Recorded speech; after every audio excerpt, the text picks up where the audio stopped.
찌끼렵! 예, 반갑습니다. 인초입니다. 오늘도 또 생업 전선에서 열심히 우버 드라이빙을 하고 있습니다.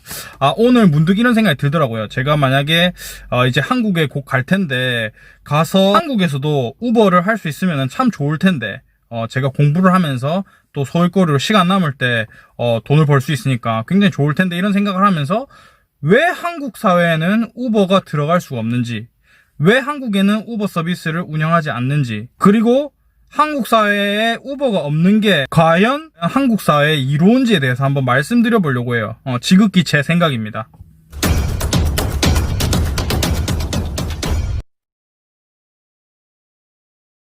제가 최근에 얼마 안 됐죠. 카카오 그 회사에서 운영하던 타다라는 플랫폼이 택시 업계와 갈등을 빚고 결국에는 퇴출됐다 이런 얘기를 들었습니다. 우버가 옛날에 한국에 2014년도에 들어왔다가 여러 가지 법적 논란, 그런 택시 조합, 택시 그 이익단체에서 굉장한 반대로 인해서 시장에서 퇴출됐다 이런 기사들을 보고 칼럼들을 좀 찾아봤습니다.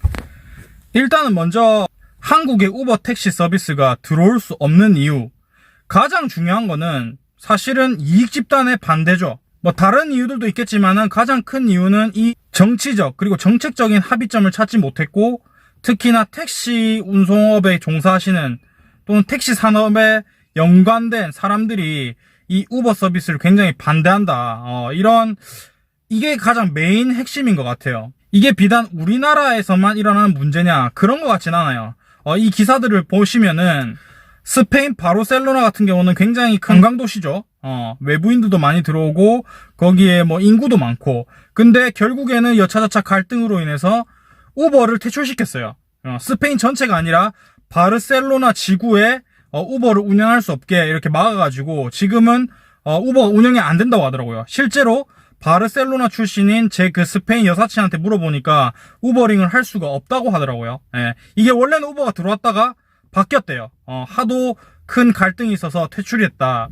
또 다른 사례를 보면은 일본 같은 경우는 우버를 반대해서 쪽으로 일본에 정착하지 못했다가 그 도쿄올림픽 이전에 우버와 비슷한, 우버는 아니지만 그러한 쉐어링 서비스, 운송 서비스에 대한 법적인 그런 오픈을 해서 이미 몇 개 업체가 생기고 공유 서비스가 활성화되고 있다, 이런 기사를 봤습니다. 그리고 우리나라와 좀 다른 상황인 인도 같은 경우 우리나라보다 발전되지도 않았고 약간 그 상황 자체가, 인프라 자체가 다르죠. 그런데도 인도는 우버링을 하고 있고, 제가 여행 갔던 동남아시아 같은 경우는 우버는 아니고 그랩이라고 태국, 베트남 이런 웬만한 동남아시아에서는 그랩이란 어플이 이 쉐어링 서비스를 다 장악했습니다. 그래서 거의 대부분의 사람들이 택시를 타지 않고 그랩을 이용하는데, 이 나라들은 좀 특이한 게 자동차뿐만 아니라 오토바이로도 뒤에 한 명을 태우고 운송을 할 수가 있어요. 그래서 약간 특이한데, 어쨌든 이런 쉐어링 서비스가 이미 전 세계적으로 만연해 있고, 또 그와 다르게 그 사회적으로 시스템적으로 갈등이 일어나고 있다. 기존 체제인 택시나 다른 운송 체계하고 갈등을 빚고 있는 게 일어나고 있어요.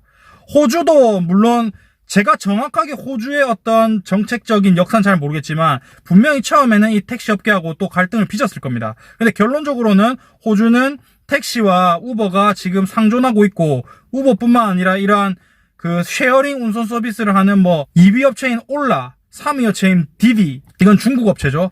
이런 업체들이 많이 들어와 있어요. 제가 봤을 때는 이 쉐어링 서비스 경제라는 거는 수를 수 없는 경제적인 패러다임이에요. 이 패러다임이 바뀌고 있는 겁니다. 물론 그 패러다임을 어느 사회가 어떻게 받아들이느냐, 그리고 그런 갈등들을 어떻게 조정하느냐, 이 차이인데, 한국은 왜 그렇게 택시 운송업 쪽 그리고 그쪽을 지지하는 정치 세력에 의해서 이게 막히는지 저는 이해가 안 됩니다. 저는 정치적인 얘기를 하는 게 아니에요. 정책적인 얘기, 그리고 어떤 부분이 더 효용을 크게 가져다 주느냐, 한국 사회에 더 이롭냐, 서비스를 이용하는 일반 시민들, 대중들이 어떠한 득을 보느냐, 이거를 저는 초점을 두고 말씀드리고 싶어요. 예를 들어 볼게요. 예전에 우리가 컴퓨터를 쓸 때 CRT 모니터라는 게 있었어요. 굉장히 뚱뚱한 모니터였죠. 그걸 한창 쓰다가 LCD 모니터라는 게 처음으로 혁신적으로 나옵니다. 굉장히 플랫하고 공간도 적게 차지하고, 그리고 뭔가 좀 세련돼 보이는 느낌? 근데 초창기에는 LCD 모니터와 CRT 모니터 산업에 대해서 서로 막 갑로들박이 있었습니다. CRT 모니터가 당연히 이 LCD 모니터를 반길 리가 없어요. CRT 모니터를 만드는 회사, 그 업계, 그리고 그 모델 라인, 거기서 종사하는 모든 사람들, 당연히 LCD 모니터를 달가워하지 않았겠죠?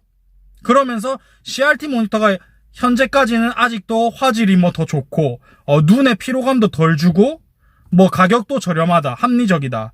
이런 논리로 이제 공세를 폈지만, 초창기에는 물론 LCD가 기술력이 따라가지 못하고 너무 가격이 비싸고 뭐 눈에도 좋지 않고 뭐 빛 반사 때문에 화질이 좋아지지 않는다, 사용 내구 연한도 짧다, 뭐 이런 여러 가지 얘기들이 있었지만 결국에는 기술적인 발전을 통해서 그 한계를 다 극복하고 CRT 모니터가 완전 시장에서 퇴출됐죠. 예.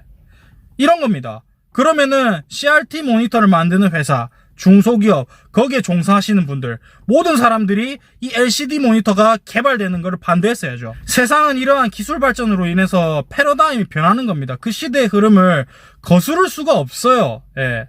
그러면 이 CRT 모니터를 만들던 이쪽 산업은 어떤 노력을 했어야 됐습니까? 기술 혁신을 통해서 LCD 모니터로 갈아타든지 아니면은 사업 다각화를 통해서 다른 업종으로 또 뭐 연계해서 발전하든지 그랬어야 됩니다. CRT 모니터를 하나 잡고 있는다고 해서 그게 살아나지가 않아요. 비단 예를 들면 그러면 우버 택시 하나만 막는다고 칩시다. 지금 제가 어디서 들은 거는 미국 같은 경우는 우버 택시를 넘어가지고 나중에는 우버 카 쉐어링을 한대요. 이게 뭐냐면 카 렌트카, 우리나라로 치면 쏘카 이런 개념이 아닙니다. 쏘카는 그 회사가 차를 다 구입해서 그냥 그 차를 공유하는 거죠. 거기서 한 단계 뛰어넘어서 일반적으로 이 평일 낮에 대도시 같은 곳에 공연 주차장에 서 있는 많은 차들이 있습니다. 개인의 차들. 경제학에서 보면 그 차들은 유휴자원입니다. 유휴자본. 그냥 놀고 있는 거예요. 그 놀고 있는 자본을 쉐어링하는 게 진짜 쉐어링 서비스거든요. 공유경제. 내 개인 차를 등록을 해가지고 필요한 사람들한테 매칭을 시켜서 그냥 사용하게 하는 겁니다. 예. 그런 것까지 지금 앞서 나가서 그 쉐어링 공유경제 서비스를 구상하고 거기서 수많은 일자리와 수많은 가치 창출을 지금 도모하고 있어요. 근데 한국은 아직도 거의 우버가 나온 지 거의 제가 알기로는 거의 10년이 됐거든요. 거의 10년이 됐어. 거의. 그 10년 전에 나온 이 서비스를 아직도 도입을 못하고 있어요. 이 정책적인 여러 가지 사회적 합의가 안 이루어졌다는 이유로. 그러니까 한국이 바라보는 이 공유경제는 굉장히 뭔가 거부감이 드는 거예요. 예.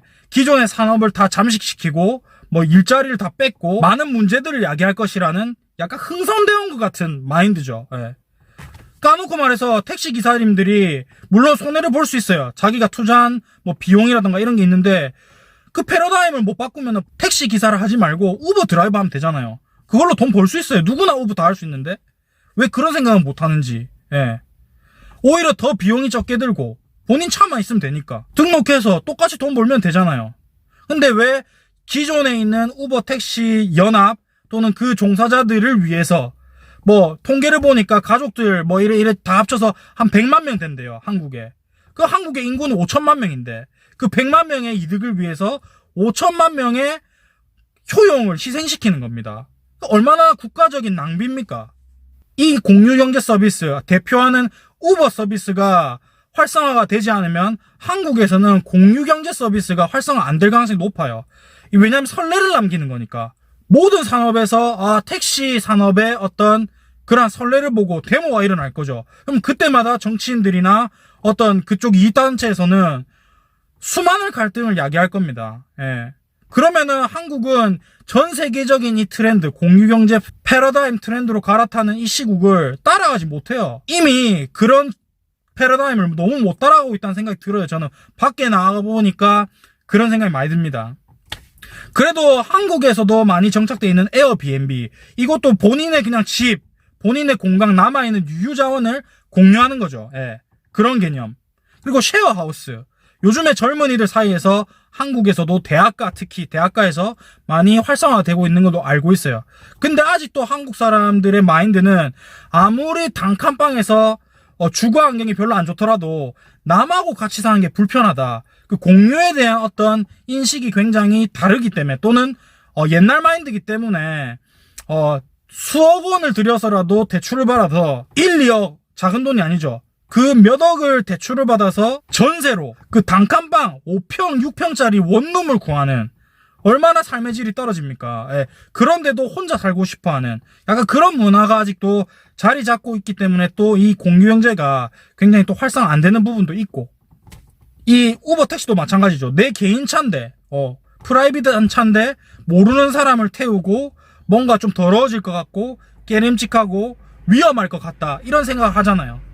제가 봤을 때는 우리나라 정도의 어떤 사회적 자본, 그러니까 신뢰관계가 구축되어 있는 이런 발전된 나라에서는 충분히 이런 공유경제를 활성화시켜도 안전이나 이런 문제가 없고, 그런 문제점이 있다 하더라도 법적 제도적인 장치로 컨트롤이 가능하면은 이거를 열어가지고 이 경제를 더 활성화시켜서 더 많은 사람들한테 이득, 효용을 나눠주는 게 더 사회적으로 발전하는 길인 것 같아요. 제 생각은 그렇습니다.